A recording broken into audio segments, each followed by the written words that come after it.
Hello, good morning and welcome to the United Stand. This is your Ole Gunnar Solskjaer press conference reaction for Manchester United versus Southampton, plus the latest Manchester United news. Quite a lot to get through. I would say start off A-star press conference from Ole Gunnar Solskjaer. Again, some very interesting things around transfers and certain players and team selections. But also a very interesting comment I've read from Jamie Carragher about Anthony Marcial and him not being totally convinced about him and United needing to get a striker if they want to win a title. Ridiculous, but we'll talk about that. Also a little bit about transfers as well. But let's get in what Ole Gunnar Solskjaer said. And he did talk, I think, quite precisely about the Jadon Sancho scenario, which I'll talk about in a minute. But I've been saying this for a long time and I want to get it in at the start of the video. He was asked a question about Manchester United, 17-game unbeaten run. They're winning, but they're entertaining. Is that important? And Ole Gunnar Solskjaer said, it's always about winning, but at this club, it's about playing with risks. It's about playing with pace, it's about playing without fear, and it's about playing with quality. And that is in the DNA of this football club. And if you ever wanted to know, does Ole Gunnar Solskjaer get what the United way is? And is he intrinsically linked in with what you want, and I want, and every United fan wants? Yes, he is. Yes, he definitely is. Manchester United Football Club, you play with risk, you play with pace, you play without fear, and you play with quality. We're doing that at the moment, and that is exactly what... It's not just about winning, it's about winning that way. Some clubs, and I'm not criticising them, they just want to win. Mourinho just wants to win. But Manchester United, they want to win, and they want to win it in the right way, which is absolutely spot on. PQ Deads is the top thing in my press conference to say this, so thank you very much for the super chat where he says, rest in peace to Jack Charlton. So Bobby Charlton's brother, Jack Charlton, has passed away at 85 years of age. Rest in peace, Jack. I mean, look, I don't remember Jack Charlton winning the World Cup. I certainly don't remember him as a Leeds legend, but I do remember him growing up as a young lad myself as the charismatic, iconic Irish manager. I was fortunate enough to live in Ireland for 3 years, and Jack Charlton is an absolute legend there. So sleep well, Jack, and wishes and condolences with Sir Bobby and his family from all of the Manchester United fan base. A legend of the game. And you know what? I was thinking this morning, that famous line from Gladiator, what we do in life echoes in eternity. And Jack Charlton, look, we're not here forever. We're not here forever. We're here to be good people, I believe. And what he's done will be remembered for a very long time, especially for England and for Ireland as well, and not many people can say that. So rest in peace, Jack. The streets will never forget 2016 to 2018 Lingard, will they, Mark? Says Ewan Black. I'm not going to be talking about Lingard a lot, actually, but let's get into the chat. Well, this was a good question, and it came in from Simon Stone, and he was basically saying, what are next season's plans, and does the Champions League qualification have a big impact on your plans for next season? And Ole Gunnar Solskjaer said, look, there's lots of plans at the moment, but there's also a lot of uncertainty. We don't know when next season's going to start. We don't know when we can send our players on holiday. We're also going to be playing in the Europa League in August. And he said in relation to transfers, a lot of that is out of our hands. You just don't know with transfers. You don't know whether you're going to need players in certain areas or injuries or whatever like that. But what he did said is that we have got plans. We've got a long-term vision for this football club, and that will not be dramatically changed by the decision of whether we get Europa League or Champions League. What he did say is that Champions League football will make some decisions easier than others. And I think that what Ali's saying there is, look, he's got to play. He can't say, if we don't get Champions League football, we're finished. We're finished. We're in a top four race, which actually between us, Leicester and Chelsea at the moment is tighter than a camel's backside in a sandstorm, isn't it? It's tight. It's very, very tight, and you don't know which way it's going to go. So Ole can't come out with, oh, if we don't get Champions League, we're in big, big trouble. I think we'll get Champions League, but I think also if we don't get Champions League, it can have an impact on a Jadon Sancho. Europa League, Champions League won't stop us getting Jack Grealish, but Jadon Sancho is more up in the air. So I think that's the best you're going to get about Jadon Sancho at the moment. Thoughts on Pogba potentially contract extension, says Kurt Cooper. Well, we spoke about that the other night. You know, I think we're as confident as we can be on that at the moment. We'll just have to wait and see with Pogba. There's certainly nothing mentioned by Ole on that. Just on the game very, very quickly, because there's quite a lot of things he was asked about, and I want to talk. He was asked about why did they have a bad start to the season and why has it come around now? And I loved Ole's answer, even though I totally disagree with it. But, you know, you can't agree with everything. But he did talk about the team. He was asked about fatigue and whether there is a need to change the team. And you know, I would answer it this way. I think you would. He said, you know, unless you get injuries, there's no benefit in changing a winning team that's doing well. And I think we would all agree on that. There's no reason to change a team when it is doing well. He did speak about Southampton and said they've got a good manager, and they're very happy that they kept that manager after he got beat 9-0 by Leicester. They were in the bottom 3, they're nowhere near it now. So Southampton are a good team, but remember, we are at home. I'm going to do the preview later, but we are at home, and I think that makes the game. I know there's no crowd there, but I still think that the home advantage, United look good at home at the moment. Also on Mason Greenwood, was there any worries? Are there any worries about him, overusing him and everything like that? And Ollie said, well, no, not really, not this season. He's a young player. He's playing with enthusiasm. I think if he's training in the morning, he wants to be down the park in the afternoon with his mates. But yeah, longer term, we do need to manage him, and that's what you need to do with all younger players. And then he was asked a follow-up question about this time last year. He was asked whether Mason Greenwood was going to go on loan, and Ollie was adamant that Mason Greenwood wouldn't go on loan. And likened to sort of like the handling of Ryan Giggs at Manchester United, but whether over the last year he's actually exceeded those expectations. Ole Gunnar Solskjaer said, no, look, Mason Greenwood has not exceeded my expectations this season. And I've been around the club for a while, and anybody around the club, and even the fan base, it makes me laugh when you get certain people going, check my tweets. I said 2 years ago Mason Greenwood's going to be a superstar. And I'm like, to be honest with you, I'm putting no respect on the name of anybody who said Mason Greenwood is going to be a superstar 2 years ago, because it's been well known for a long time that Mason Greenwood is a potential star. It doesn't mean he's going to be a star, because we've had, I've mentioned names like Luke Chadwick before. There's been numerous players through our youth system in the past that are going to be superstars. But there's no credibility in saying 2 years ago, I said he'd be a superstar, because you do get these names. It doesn't always happen, but we've known about Mason Greenwood for a long time. The fact that what he's doing isn't surprising, but it is still amazing what he's doing. And I think that's what Ole Gunnar Solskjaer is saying. There's so much belief in this player. They know they've got a special talent, and it's no surprise that he's doing it. So, Mason Greenwood's never going to go anywhere, is he? Will you do a watch-along on your channel tonight for Chelsea versus Sheffield United, says Ewan Black. I don't really like to talk about non-United things because we are in the middle of a press conference, Ewan. So a little bit rude, but I'm joking, of course. Yes, I will be doing a That's Football watch-along on 5:30. I might be naive, but why are we interested in buying Aston Villa and Bournemouth players?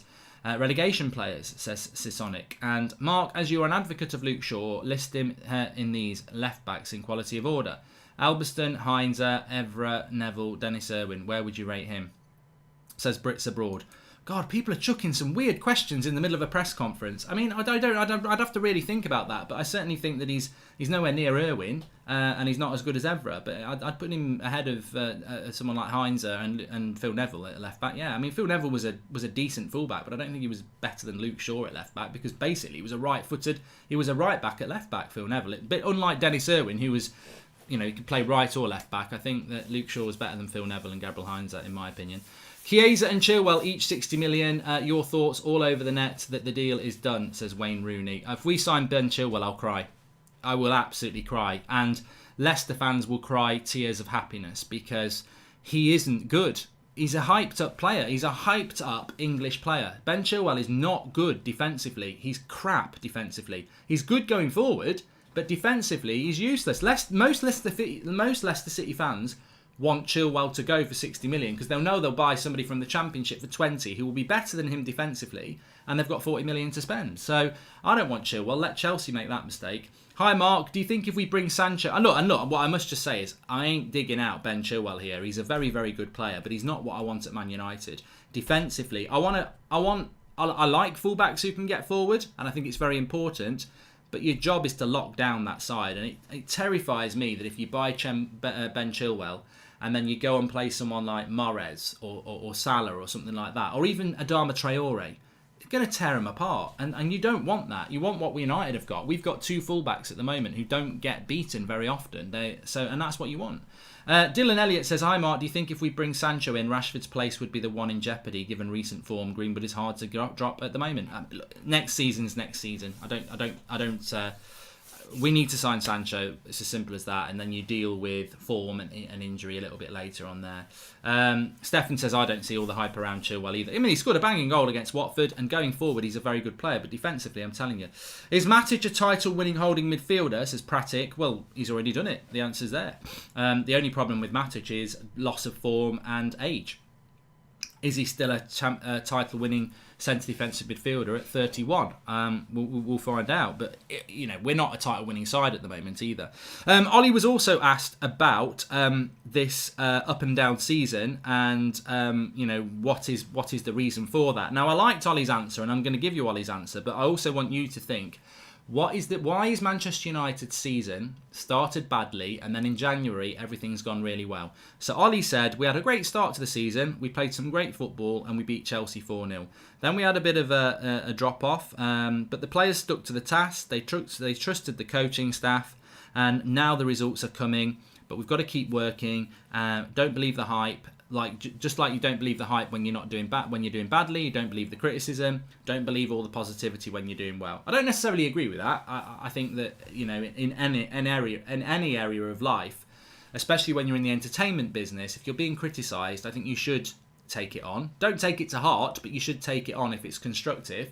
And also the flip side of that coin, the most important flip side of that coin is, when you're doing well, those players need to know they're doing well. And they need to know that they're being appreciated by the fans and the media. That is important. I think don't let it go to your head, Ollie's right, but don't not listen to criticism and positivity, because, it's reward, isn't it? And it's reward either way. If you're not performing well, you need to know that so that you work harder. And if you are performing well, you need to know that and work harder. It goes hand in hand.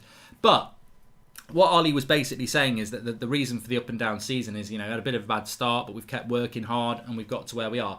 I'm going to be honest, and I think Ollie knows I know Ollie knows the honest answer, and he's never going to say it publicly. The reason we had a bad start to the season and the reason we're doing well now is Bruno Fernandes, because we played for over half this season without a number 10, and we now have got a number 10, and we're not a one-man team by a very long way. But our team is better because we've got a number 10. We had Lingard, Pereira and Mata playing in that role, and they ain't number 10s. For various reasons, they're not Manchester United number 10s. You bring Bruno in, and yeah, Pogba and Rashford are massive players to have back. But look at when we didn't have Pogba and Rashford, we were still beating Chelsea and Man City. And we were doing that because Luke Shaw, Wan-Bissaka, Nemanja Matic, Fred, Marcial, Greenwood, Dan James, Harry Maguire, Victor Lindelof, David De Gea, all started playing better because the fundamental part of your team, the cog of the attacking area, was in place. And it wasn't in place before then. So, look, I'm not saying United are a one-man team. This is why I want to see Grealish come in, because I think he can play that role as well. Not as well as Bruno, but he's somebody who could come in if Bruno gets injured or anything. But the reason we performed badly until January is because we had to play very negative football because we didn't have a creator, and now that we do. And that's it. Ollie won't say that because it's throwing half of his team under the bus, and he must never say that. But I think we most know that. We could go for Brozovic and Upamecano with Sancho, says Jude Bobbin. Okay, I think we're just chucking names out now, but there we go. And another really good answer from Ollie was asked about chasing down Chelsea and Leicester. Is it like the United of old when they were chasing down titles?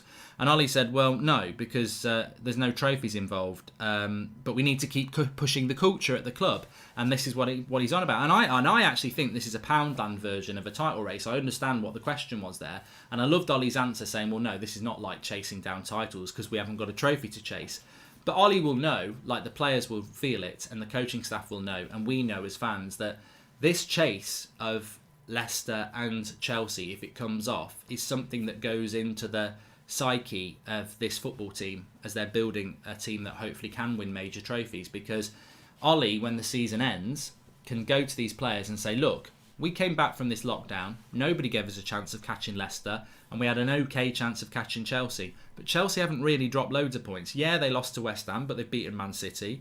They've made it hard for us, and we've gone and won 7 games and drawn 1 against Spurs. That's what I'm hoping is going to happen. We can now look at that mentality and that rhythm and consistency and that ability to go and catch people and say, look, next season I want to do that to Man City. Season after that I want to do it to Liverpool. And so there's a lot to be said from this. Yeah, we're not chasing down trophies, but as I said yesterday, United are the best team in Europe at the moment on form. And you can only fight the fight you're fighting. You know, if I get into the ring with somebody and I knock them out, and people say, well, you wouldn't knock Tyson Fury out. Well, I probably wouldn't, but he's not in the ring with me, is he? And it's the same for Manchester United. United can only fight Chelsea and Leicester at the moment. Fights against Liverpool and Man City, they're irrelevant. Even if they get in the ring with us and we beat them, we're nowhere near them. in points total. And we can't do anything about that till the next season. But for now, Chelsea and Leicester, they are our title race in a way. It's sad that we're fighting, I'm not calling it a title race because we're fighting for third and fourth, and that's never good enough. But in the context of the last few years, it is quite good. But Ollie knows, and Ollie keeps reiterating this isn't good enough. But we can only do what's in front of us. It's about building this culture out. It's about that winning mentality. And for those who joined us late, Ollie's saying it himself, what we keep saying. It's always about winning at United, but it's also about playing without risk. It's playing with risk. Sorry, got that wrong. It's about playing without fear, playing with risk, playing at pace, and playing with quality. That is the United DNA. Lovely, lovely to hear that. Honestly, what is the point of saying we are the best team in Europe on form? All we want to achieve is Champions League football, says Antox. But what's the point in going live, mate? What's the point in breathing? Because life is life, and everybody has an opinion. What's the point in you watching if you don't appreciate the show? It's all about opinion, mate. I absolutely, categorically have heard this so many times.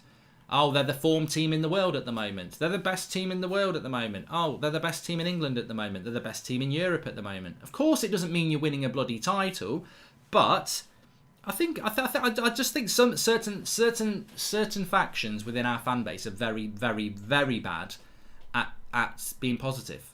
I think there's an even smaller minority who actually want us to fail. They've become so used to it that they actually quite enjoy, in an odd way, being crap or not being good enough. But there is absolutely nothing with saying the words Manchester United are the best team in Europe at the moment on form. That's why you have Player of the Month. That's why you have Manager of the Month. And that's why you have Goal of the Month. Oh, what's the point in Goal of the Month? We may as well just do Goal of the Season. Well, we do Goal of the Season, and we also do Premier League Champions for the best team of the season. But you can also say, over the last month, Manchester United are the best team in Europe on form. And I stand by that. And I think it's a thing that, for us, when have we been the best team in Europe for a month in the last 7 years? I don't remember. We might have had some decent results in a month, but we've not played bloody good football since Sir Alex Ferguson left. So I'll take those little achievements because I think those little achievements will build into bigger achievements. Harry's a great leader, but how giving armband to David an award for his record service, a leader and more responsibility? What's your day? Says Soccer Legends from Theatre of Dreams. I think the captaincy doesn't go to David De Gea, in my opinion. I don't really like goalkeepers as captains. Hi Mark, what do you think of Rashford's form in the last few games? Love the United Stand platform, says Ali Romani. I'm going to talk about Marcial now. Well, Ollie was asked about Rashford, and he said he was very happy with Rashford. I mean, I thought it was a bit of a nothing question, really. Are you happy with Rashford's form in the last few weeks? I mean, he's not going to say, well, he's not been as good as he was before his injury, but we're hoping he's going to get better. I mean, I think there's some questions that are just very poor in relation to what the answer's going to be. I think we all know that Rashford is playing well at the moment, but the problem is, the nice problem, is that Marcial and Greenwood, for me, are playing fantastic. I think Rashford's still playing within himself, like Flex said yesterday on the Premier League show, and I think that's because he's coming back from a bad injury. I saw him go down against Villa, touching his back again, and he was fine. And I think there is that, it's the sort of injury that we all get back pain, and maybe he gets little twinges and he thinks, oh, is it back again? So he might be just playing within himself, but I think he's getting better and better. I think the problem with Rashford again as well is, and it's not a problem, is he's playing well, but Pogba's come back from an injury and he's playing superb. So I just think Rashford at the moment is not hitting the heights of Bruno and Pogba and Greenwood and Marcial. But I still think Rashford's playing well, and I certainly don't think he's playing badly, and I think that's been reflected in the player ratings. I'd be giving him like 7 out of 10 the last few games. But he will get better. I mean, he's not playing prime Marcus Rashford at the moment, I would say that. But I certainly don't think he's playing badly. All fans need to come together and be positive. The negative vibe from some fans is a disgrace because rival fans suck that up and let's stay positive, says Philip Burtonwood. Well, let's talk about those rival fans for a moment because I do think that rivals are starting to dig in, and I enjoy this. I embrace it. I mean, look, I've seen compilation clips of all the penalties that Bruno's had, and they're saying he dives for all of them.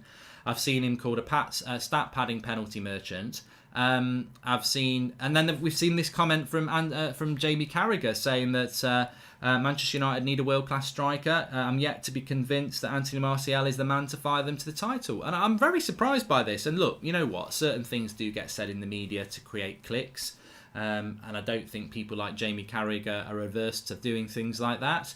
But I also would question the amount of times Jamie Carragher's watching Manchester United, because, look, Jamie Carragher's a very aggressive personality in relation to his opinion. And I don't mean aggressive in like he'll fight you. I just think if Jamie Carragher came on the show now and spoke to me, he would take what I've just said there personally and he would fight his corner. And I think that's why he's a very good pundit. But I would fight the corner back and I would say, but the reality is, Jamie, I watch Anthony Marcial, as do many of our fans, and he is absolutely one of our best players at this moment in time. The performance he put in against Aston Villa was bordering on man of the match, and yet you are coming out and saying we need a world-class striker because you're not convinced by him. And that's quick on the heels of a world-class performance from Anthony Marcial. Yeah, he should have scored. He hit the bar, he should have scored. That's why he didn't get man of the match for me. But his work rate, his winning of the ball in our half, his ability to quickly get into the attack, the link-up play on the Greenwood's goal doesn't happen without Marcial. He's one of the most naturally talented players in the league in relation to flair and flicks and little passes and intelligence.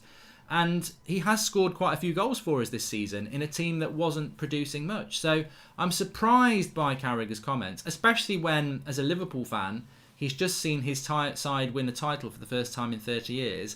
And Roberto Firmino, who gets a lot of stick for not scoring goals, is a massive part of why they've won the league because of the work rate he does in that number 9 spot for Liverpool. So very, very surprised that Jamie Carragher would said that. Of course, it's always about opinion. Of course it is. But I think that Marcial is a player that, unfortunately, and because of some of our ex-pros as well, there is a bit of a question mark, stroke agenda around Anthony Marcial, which I think has now disappeared from some of our ex-players because he was always getting stick and criticism.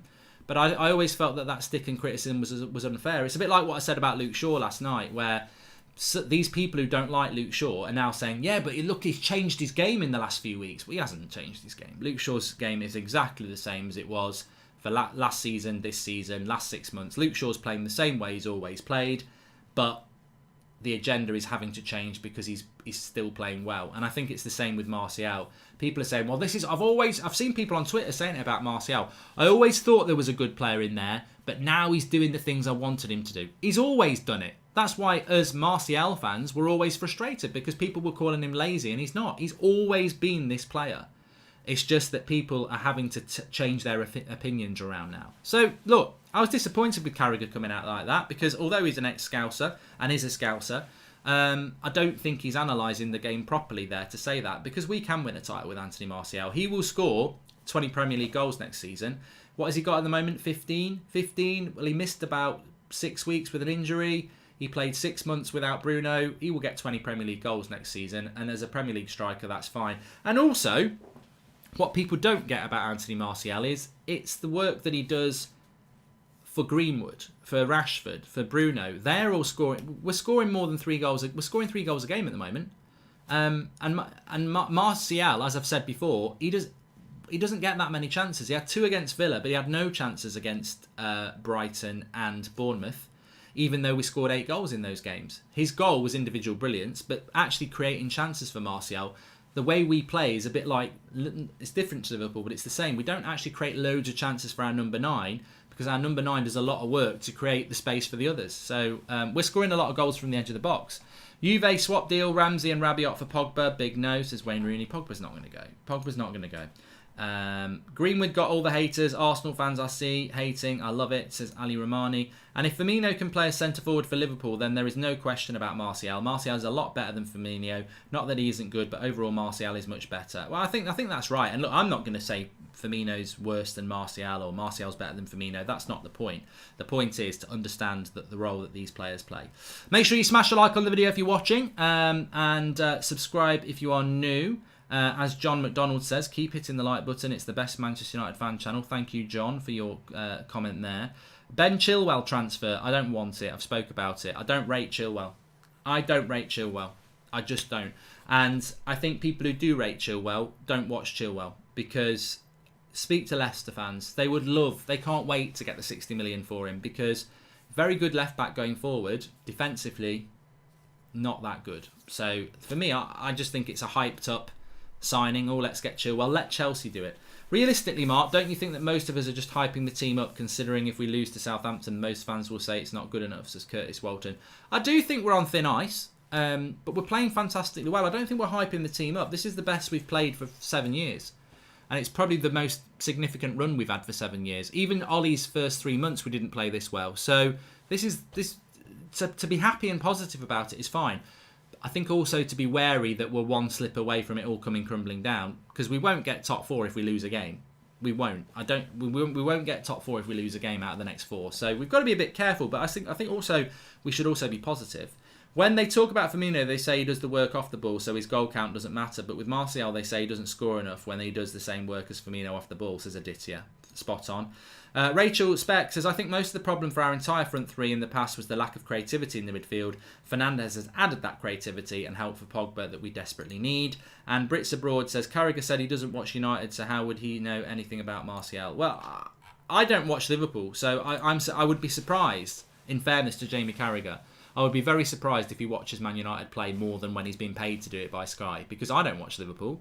I've seen Liverpool a few times, but I would have no interest in watching Liverpool beat Villa or beat Brighton or beat Bournemouth. So why would Jamie Carragher have an interest in doing that? You don't do that when it's your biggest rival. So I just think Carragher just probably saw him miss that chance against Villa and went, for me, he's not that player. But, I'm not going to lose any sleep over it, to be honest with you. It doesn't bother me that much. But, I think it's very important. As long as Man United fans understand the importance of anti-Marcial, I think that's all that matters at the end of the day. And we should give Lingard a chance with Sancho, says Ivel. We definitely shouldn't. And Mark, do you think that we should take back Smalling after impressive performance at Roma, says Mohamed Ramadan? Well, he won't want to come back. And I think we should be looking forward as well. There is an article on the United Stand website about Jadon Sancho, Sujal Vimal, that we've prepared an offer of 75 million. I was told that, look, this is coming from Drawty, who does get people telling him stuff, because he accurately told me a couple of signings and when they were going to be announced last summer, exactly what time they were going to be done. I've not spoken to Drawty this morning, so I haven't mentioned it in the show today, because I don't start talking about stuff that's coming from the United Stand unless I know where it's coming from, and I don't know where that story's coming from. So you would have to go on the United Stand website to read about this 78. But I did get a WhatsApp from Drawty this morning, and it said something along the lines of United are preparing a bid of 78 million with add-ons and bonuses, but you'd have to check the website out for that. I don't know where he's got that information from, so I'm not comfortable talking about it in front of everybody yet. So maybe a little bit later when I've established what that's all about. But what I've always said about Sancho is, and I don't know what that's all about, I'll probably read the article myself as soon as we're finished, but what I've always said about Jadon Sancho is I don't think United will pay anything more than 85 million, and I've said that for 3 months. So I think add-ons will definitely be part of it. Add-ons are part of Bruno's deal, so add-ons will be part of it, and those add-ons will probably be guaranteed money for Dortmund, because it'll be things like 30 Premier League goals, you get another 10 million or something, But yeah, why do people even ask about Chilwell? Left back is not an issue for us, says Morton. And again, I think that's absolutely spot on. We don't need a left back. I don't even know why people are talking about a left back, because we need a centre back, a centre defensive midfielder, an attacking midfielder, a right winger, and a striker before we even talk about left back. And we probably need a backup right back before we need a left back. Ali Romani says Marcial's work on the pitch, be it even when he doesn't score, the way he pulls defenders and opens up the channels in defence is so underrated. It really, really is. But yeah, look, I'd give Ole Gunnar Solskjaer a 9 out of 10 again today. I thought his press conference was spot on. He spoke about everything in the right way, and he's really maturing into the manager that we hoped he could be, because he's getting that experience now that, I remember when Ole got the job, I wanted him to get the job, but I said he's inexperienced, he's going to be learning on the job, and there's going to be mistakes made. I think the mistake made in the last summer was catastrophic in many ways. That 6 months we had between September and January was awful. As awful as it was under Mourinho and Van Gaal, it was terrible. It was terrible football, terrible decisions, not enough quality. But since Bruno's come in, everything's fell into place. We've started playing better football instead of defensive football. We're getting better results. We're more entertaining. Players have responded. It's not just Bruno, like I said. And obviously with Pogba and Greenwood and Rashford, going up levels as well or coming back. United are looking like they're in a good place. And I can't wait to do the chart show. The chart show. We should have the chart show up. It's Saturday morning. We should be doing the chart show. But because United are playing Monday, we've had to do the press conference reaction this morning. So the chart show will probably go up tomorrow morning at 10 o'clock now, which is a nice Sunday morning treat. But yeah, I can't wait to do the chart show because Matic was number one, if you want to check out last week's. But there's been some scintillating performances this week, and I can already tell 3 or 4 players that need to move up, but have people done enough to drop out? Marky, Ollie's voice, would you rather fight Tyson or Fury or Zlatan, says Ian Drever. Well, Zlatan is a big lad, and I can't do Ollie. They'd both kick my ass. Like, Zlatan's a big guy and he can do martial arts, and Tyson Fury is arguably the best boxer in the world. So it'd be how many seconds I would last. And they do boxing and martial arts training. It means you've got good stamina as well. So I don't think I could run away from them for long either. Is your career mode episode today at 2:30, Sasela Ahmed? I'm not doing a career mode today because I'm doing a watch along. Chelsea versus Sheffield United at 5:30. Could be a big game. Hopefully Sheffield United will do us a favour. Even a point is fine. Just need Chelsea to drop some points. Chelsea still got to play Liverpool, of course, and Wolves, so they've got opportunities to drop points. They've got Norwich, they've got Sheffield United, Norwich, and then they've got Liverpool and Wolves. So I think if Chelsea win all those games, they'll get top 4, of course. But if they drop, we need them to drop. We need them to draw a couple of games. So drop 4 points and we'll overtake them, I reckon. Starting today, hopefully. I honestly think that if we'd bought Fernandes in the summer, we would be head and shoulders above Chelsea and Leicester and the top 4 race. Oh, 100% Rachel. 100% Rachel. If we'd bought Bruno in the summer, which is what we should have done, which is what I was demanding we did, for whatever my demands mean, we would not be in this race. We wouldn't be winning the league. I think we'd be fighting it out with City for second. I think we might even be second with Bruno when you look at it. But look, I could go on all day about Bruno. We've got the preview to come later on today. You can join me at 5:30 on Mark Goldbridge, That's Football, for Chelsea versus Sheffield United watch along, and we'll be back at 8 o'clock with our preview tonight. Saga says, Mark, all the clubs are trying to prove they have somebody of Mason's level at the club. Loving the hate that is coming back for United. We go up. Look, when clubs and rivals are hating and slating you, that means you're doing something right in football. Definitely. You get sympathy when you're not doing well. Thanks everyone for watching. Smash a like on the video, subscribe if you're new, and I'll catch you later on That's Football for the watch along or the preview here later. It's going to be a live preview for a change as well, which is going to be fun. Speak to you all later.